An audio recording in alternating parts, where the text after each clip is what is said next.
Bismillahirrahmanirrahim. Assalamualaikum warahmatullahi wabarakatuh. Kami mahasiswa dari Institut Agama Islam Negeri Manado. Video ini dibuat untuk menyelesaikan tugas kelompok, yaitu di mata kuliah Supervisi Pendidikan. Dan kami dari kelompok 5 terdiri dari 4 anggota yang masing-masing bekerja sama dalam menyelesaikan tugas ini. So, langsung saja ini hasil videonya. Bismillahirrahmanirrahim. Assalamualaikum warahmatullahi wabarakatuh. Sebelumnya kami ingin memperkenalkan kami dari mahasiswa IAIN Manado, terkhususnya Fakultas Tarbiyah dan Ilmu Pendidikan, program studi Manajemen Pendidikan Islam. Kami dari kelompok 5, Pak, ingin menanyakan beberapa hal mengenai supervisi pendidikan di sekolah ini, karena Bapak selaku Bapak Haji Fadlino, Magister Pendidikan Islam selaku kepala sekolah di sekolah ini. Jadi dari kelompok kami ingin mengajukan beberapa pertanyaan inti mengenai supervisi pendidikan. Langsung saja, pada saat ini kami ingin menanyakan beberapa pertanyaan mendasar, Pak, mengenai supervisi pendidikan, yaitu yang pertama, terdapat berapa total siswa di MTS Negeri 1 Manado ini, Pak? Total siswa yang ada di MTS Negeri 1 Manado ini ada 975 siswa. Banyak ya. Jadi rata-rata setiap tingkatan itu ada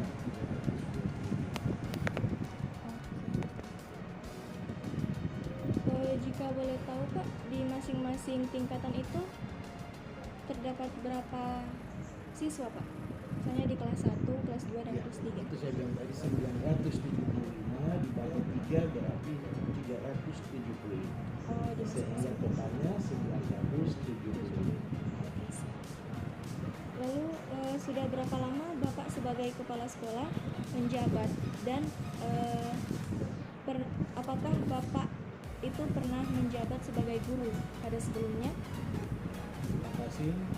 Saya di MTS Negeri 1 Manado ini sudah kurang lebih 2,5 tahun. Kemudian saya pindahan atau dipromosi dari kepala MIN di Madrasah Ibtidaiyah Negeri sejajar dengan tingkat SD. Kemudian dipromosi jadi kepala MTS Negeri 1 Manado sejajar SMP. 5 tahun dari MIN, kemudian saya pindah sini sudah 2,5 tahun. Kemudian syarat untuk jadi kepala madrasah itu yang pertama harus guru. Karena pertama aturan yang lalu itu kepala sekolah itu adalah tugas tambahan. Guru yang mendapat tugas tambahan. Tapi setelah ada nomenklatur baru tentang fungsi dan tugas kepala madrasah itu, kepala madrasah tidak lagi sebagai guru, tetapi sebagai manajerial, supervisor, dan sebagainya. Sehingga 24 jam wajib mengajar itu sudah masuk di tugas sebagai kepala sekolah, manajerial, dan supervisor. Lalu misalnya dalam keadaan online seperti ini karena pandemi, apakah ada tantangan-tantangan tertentu dari Bapak sebagai kepala sekolah? Sebagai tantangan di dalam pandemi ini jelas banyak sekali. Yang pertama, karena sistem pembelajaran sekarang paling banyak adalah daring atau dalam jaringan, sehingga semua tergantung daripada keadaan signal. Itu pertama. Kemudian ekonomi daripada siswa. Ada siswa yang memang orang tuanya kehidupan di bawah garis, sehingga mereka hanya memiliki HP yang biasa, bukan Android, sehingga itu salah satu persoalan. Sehingga kami mendata, bikin pemetaan beberapa siswa yang mengalami hal seperti itu, kami laksanakan kegiatan pembelajaran dengan sistem luring, berarti luar jaringan. Jadi ada guru yang home visit, jadi beberapa siswa di sekitar situ ada 3-4 siswa dikumpulkan dalam satu rumah, kemudian guru itu yang melaksanakan luring. Atau ada juga guru punya inisiatif tersendiri, mereka ajak anak itu ke madrasah dengan catatan protokol kesehatan dan tentunya tidak menggunakan seragam supaya tidak kelihatan ada kegiatan pembelajaran di sekolah. Karena edaran yang dikeluarkan pemerintah sangat ketat pada waktu itu. Awal-awalnya tidak ada kegiatan pembelajaran sama sekali di madrasah. Jadi bahasa madrasah itu yang harus kita angkat. Tadi selalu dari MC katakan sekolah. Jadi sekolah ini selamanya jadi top karena madrasah selalu sekolah. Sementara madrasah itu di bawah Kementerian Agama, sekolah itu di bawah pendidikan lembaga pendidikan nasional, Diknas. Jadi kita karena sekarang ini madrasah digital menuju kelas dunia. Bahkan kita sekarang luar biasa bisa menyanyi sekolah-sekolah. Lalu pertanyaan selanjutnya, dalam satu tahun terdapat berapa kali diadakan supervisi pada sekolah ini, Pak? Maksudnya supervisi dari luar, karena supervisi internal itu saya yang lakukan. Jadi saya memeriksa guru dalam administrasi, persiapan mengajar, bahkan cara mengajar mereka itu saya supervisi. Tapi ada juga pengawas yang diamanatkan oleh Kepala Kantor Kementerian Agama untuk mensupervisi kegiatan pembelajaran di sekolah. Jadi maksud adik adalah supervisi dari luar. Kalau supervisi dari luar itu yang pertama ada supervisi dijadwalkan, kemudian ada supervisi secara mendadak. Ya, monef. Jadi dia langsung mendadak itu melihat. Dengan pandemi ini agak berkurang. Tidak seperti pembelajaran tatap muka yang aktif, itu kebanyakan pengawas 1 bulan paling tidak 1 kali datang, monitoring kegiatan pembelajaran dan sebagainya. Tapi dengan adanya pandemi ini, karena pembelajaran tatap muka tidak ada, sehingga pengawas itu datang cuma sekitar 3 bulan sekali untuk melihat administrasi persiapan daripada guru yang telah ditandatangani oleh kepala madrasah. Kemudian ada juga guru yang sementara mengajar virtual lewat laptop atau HP dan sebagainya, itu bisa disaksikan langsung oleh pengawas yang datang. Saya kira itu. Selanjutnya kemungkinan Pak ada beberapa pertanyaan dari rekan-rekan saya yang ingin ditanyakan kepada rekan-rekan saya, dipersilakan. Perkenalkan, nama saya Roland Sayur. Saya lulusan seni pabrik. Saya akan bertanya. Tadi dalam yang Bapak katakan supervisi itu ada yang dari luar, ada yang Bapak lakukan sendiri untuk mengawasi guru-guru. Nah, dalam supervisi setahu saya itu ada namanya monitoring. Dalam pandemi ini bagaimana Bapak memonitoring guru-guru yang sedang mengajar dalam keadaan online, mungkin dari kelas 7, 8 dan 9. Jadi untuk pengawasan saya, monitoring saya terhadap guru-guru dalam kegiatan pembelajaran, seperti yang saya katakan tadi, untuk siswa-siswa yang luring, itu kan ada didatangkan ke madrasah, kemudian guru mengajar langsung, tapi tidak banyak, 7-8 anak kan. Di situ saya melihat, saya evaluasi, saya monitoring kegiatan pembelajaran itu, apakah sudah sesuai dengan materi, sesuai dengan persiapan mengajar yang dibuat oleh guru. Itu yang luring di sekolah. Kemudian ada juga luring yang di tempat siswa. Tapi tidak semua kegiatan luring di luar itu saya monitoring. Tapi ada 1-2 guru yang masih saya ragu, saya turun untuk melihat. Tapi ada guru-guru yang sudah luar biasa cara mengajarnya dan penguasaan IT-nya mantap, saya belum cek. Kemudian sebelum mereka mengajar itu kan administrasi juga sudah ditandatangani oleh saya, sehingga saya lihat seperti apa langkah-langkah yang mereka akan ajarkan di dalam. Karena ada kan pakai e-learning, ada kelas Google Class dan segala macam, itu terserah guru. Yang jelas pembelajaran itu lancar dan siswa bisa menerima transfer ilmu daripada guru.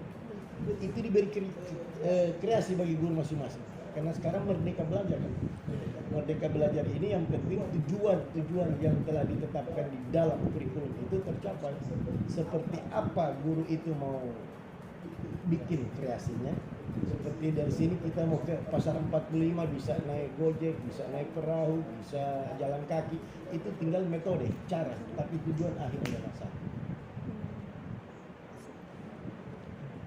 Selanjutnya dari ada lagi dari teman-teman.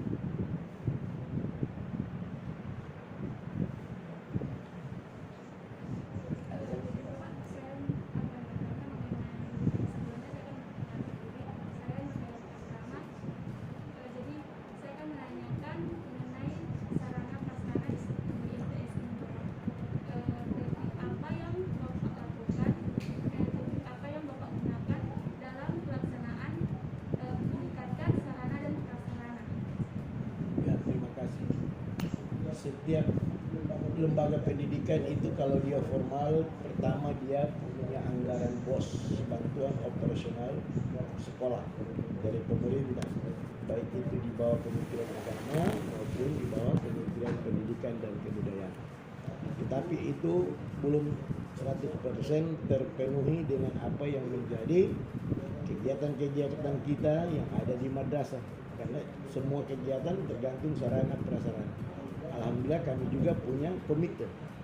Komite ini adalah perkumpulan orang-orang tua siswa yang di dalamnya mereka ada kesepakatan-kesepakatan setiap ada kegiatan yang kita bikin, kita undang rapat orang tua, dana bos sekian, tidak mencukupi, sehingga ditunjang dengan pendapatan daripada komite yang ada iuran. Tapi itu bukan SPP, tapi infak komite istilahnya. Sehingga kalau dari dana bos, kegiatan ekstra dan lain-lain itu cuma 3-4 kegiatan tercover, sementara kami ada lebih daripada kegiatan-kegiatan itu, maka bisa ditunjang dengan kegiatan dana daripada komite. Siap. Mungkin ada lagi pertanyaan dari saudara Roland. Saya akan bertanya apa khusus dalam melakukan supervisi pada saat ini dalam pandemi, apakah ada perbedaan dari yang lalu? Ya, perbedaannya jelas. Kalau yang lalu itu supervisinya saya langsung masuk ke dalam kelas, duduk di dalam kelas, melihat proses pembelajaran dari mulai membuka pelajaran, memberikan persepsi, memberikan penjelasan pembagian kelompok, dan mengumpul hasil diskusi daripada siswa itu sampai menutup pelajaran, sampai memberikan penilaian. Itu saya bisa lihat secara langsung dalam kelas. Guru mungkin hari ini guru apa, kemudian besok bidang studi apa, itu aman seperti yang dicantumkan di proses pembelajaran. Tapi untuk pandemi ini seperti yang saya jelaskan tadi, jadi saya harus turun keluar melihat luringnya, kemudian yang daringnya saya harus lihat guru yang mengajar lewat IT, laptop dan sebagainya dari madrasah ke siswa. Kemudian saya bisa mengecek berapa siswa yang follow up daripada pembelajaran. Karena tidak semua siswa dari dalam pembelajaran guru secara daring itu mereka ikut. Sementara kita tahu mental siswa ini, sedangkan pembelajarannya di sekolah ada saja anak-anak yang tidak memperhatikan. Apalagi secara daring yang tidak dimonitoring langsung oleh guru yang mengajar. Pasti ada yang join tapi di bawahnya game. Ada yang juga sementara tidur dan sebagainya. Ada juga yang memang kosong monitornya, kadang dari siswa yang 32 per kelas itu ada yang cuma 18. Nah itu tindak lanjut daripada guru untuk ada komunikasi dengan orang tua. Kenapa seperti ini? Apalagi mendekati semester kenaikan kelas. Minggu depan kita sudah semester kenaikan kelas. Ini juga yang perlu kita terapkan betul supaya anak-anak itu naik dengan ketuntasan belajar daripada materi yang sudah diajarkan. Tadi kan sudah mengenai masalah ujian. Pada saat ujian itu sistemnya bagaimana? Muslim dalam ujian sebentar itu sementara kita bahas di rapat sampai saya keluar ke sini. Jadi untuk ujian PJOK seperti praktek itu kita bagi dalam beberapa sesi. Jadi datangkan siswa ke sini, tidak ada kerumunan. Jadi dari setiap kelas itu bergantian setiap hari. Kemudian guru olahraga dinilai, itu yang praktek. Kemudian yang semester tulisan, ada yang lewat daring bagi anak-anak yang sudah mapan di dalam menggunakan IT. Tapi yang tidak juga kami menyiapkan naskah soal untuk datangkan anak ke sini. Tapi tentunya dengan sesi yang sudah dibagi supaya tidak ada kerumunan dan protokol kesehatan tetap terjaga.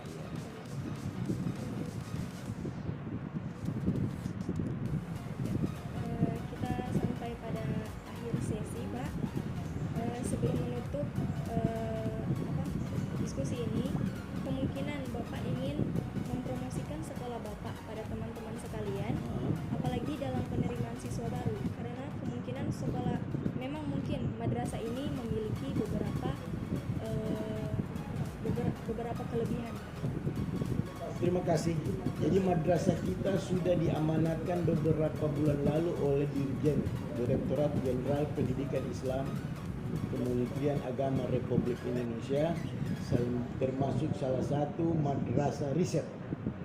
Jadi kami di sini ada kelompok siswa yang kita bikin untuk meneliti. Kalau dulu kan penelitian itu nanti dilakukan oleh mahasiswa untuk membuatkan skripsi, tesis maupun disertasinya kan. Tapi sekarang kami diberi amanat oleh Kementerian Agama Pusat untuk menjadi madrasah riset dari beberapa madrasah yang ada, kami termasuk salah satu, sehingga kami membentuk kelompok dan itu dibina oleh guru-guru yang sudah ditugaskan untuk meneliti. Jadi mereka sudah ada judul-judul, kemudian mereka turun lapangan dan mencari data-data, sehingga itu yang pertama. Kemudian yang kedua, eskul kami mantap, diakui di luar, termasuk salah satunya Marching Band. Itu kami kalau tingkat provinsi itu juara 2, kalau tingkat kota Manado itu juara 1. Itu Marching Band. Mungkin adik-adik pernah lihat kalau ada kegiatan-kegiatan di luar, kita tampil Marching Band MTS Negeri 1 unggulan. Nah, jadi sekarang kita nomenklaturnya berbeda dengan yang lalu. Jadi MTS Negeri 1 plus riset Manado. Insya Allah sementara bikin di Petapan, nanti bertampil di depan kanas. Dan sekarang ini baru MTS Negeri 1 Manado karena SK-nya baru, jadi kami sementara pesan penulisannya. Kemudian yang kedua, kegiatan kami seperti Tadarus Al-Quran. Jadi 15 menit sebelum jam masuk belajar itu kita sudah ada Tadarus Al-Quran. Dipimpin dari operator, salah satu guru jadwalkan. Kemudian seluruh siswa itu buka Al-Quran, kemudian mengaji beberapa ayat dengan kajian-kajian dan terjemahannya. Pas jam 7 tepat kita istirahat, kemudian masuk pada pembelajaran jam tepat. Itu kelebihan, mungkin tidak ada di madrasah lain. Kemudian kami di sini juga ada yang namanya kelas taksifi, kelas unggulan. Jadi setiap tingkatan kelas itu ada 2 kelas unggulan. Jadi kelas 7 ada 2 kelas, kelas 8 ada 2 kelas, kelas 9 ada 2 kelas. Mungkin waktu zamannya sudah ada taksifnya 1 kelas. Sekarang saya bikin 2 kelas. Jadi di situ tuh mereka kita rekrut dari siswa-siswa terbaik. Untuk setiap angkatan ada 2 kelas. Setiap ada kegiatan lomba bidang studi, olimpiade pendidikan dan sebagainya, itu kami tinggal mengambil dari kelas yang itu, karena mereka pasti siap pakai. Karena Kementerian Agama kan ada yang namanya KSM, aksioma, dilaksanakan setiap tahun untuk seluruh madrasah di Republik ini untuk mencari bibit-bibit unggul yang mantap, sehingga kami harus siap dengan kelas unggulan. Dan di dalamnya itu fasilitas lebih daripada kelas reguler. Itu ber-AC, minum di dalam, dan jam belajarnya sampai dengan jam 15, jam 3. Kalau yang normal taksi reguler itu cuma sampai jam 1. Itu salah satu kelebihan. Sudah banyak ya. Kelebihannya juga kami satu-satunya madrasah sanawiyah negeri yang ada di Manado. 11 swasta, 1 negeri. Sehingga kalau ada rekrutmen siswa seperti sekarang sementara PPDB, saya jadi sakit kepala.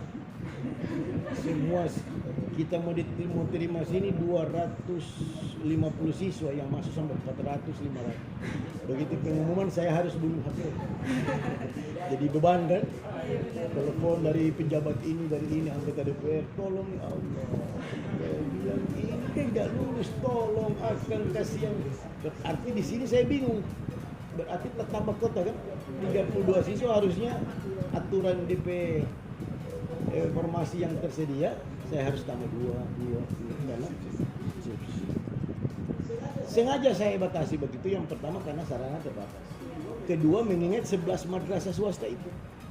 Kalau saya terima semua, sementara yang tidak lulus itu bagus. Jadi teman-teman kepala madrasah swasta pakai jangan ambil semua supaya orang dapat siap. Saya ambil semua, saya padatkan, saya tambah bagaimana caranya, memang enak. Tapi kasihan orang tidak dapat. Kemudian juga dengan sarana terbatas, guru juga, sehingga sesuai supaya tidak saya kepala. Pemerataan pembelajaran, jangan ada duduk di lantai, ada yang duduk di bangku kan kalau terbatas sarana. Saya kira demikian. Mungkin hanya itu yang ingin kami wawancarai kepada Bapak selaku Kepala Sekolah. Kami ucapkan terima kasih banyak karena Bapak telah merespon dengan baik kedatangan kami di sini. Sebelum itu mungkin hanya saya yang belum memperkenalkan diri saya sendiri. Saya selaku host di sini. Nama saya Sitia Sinta Ramadhani. Saya juga termasuk rekan-rekan daripada teman-teman sekalian. Salam buat dosen pembimbing atau dosen bidang studi atas kepercayaan MTS Negeri 1 untuk diwawancarai. Dari saya sebagai kepala madrasah dan seluruh aktivitas akademik MTS Negeri 1 Manado juga mengucapkan minal aidin wal faizin, dan insyaallah kita ada kerjasama karena memang IAIN ini setiap tahun ada putusan KKN dan micro teaching di sini itu sampai 3 bulan setiap tahun. Kemudian kami juga dengan program riset ini ada MOU juga dengan Balai Diklat sebagai dia suaranya, dan insyaallah dari IAIN juga kami akan minta mengadakan pembimbing penelitian kan, sehingga ada kerjasama yang baik. Saya kira demikian. Tarbiyah IAIN Manado hebat. Assalamualaikum warahmatullahi wabarakatuh.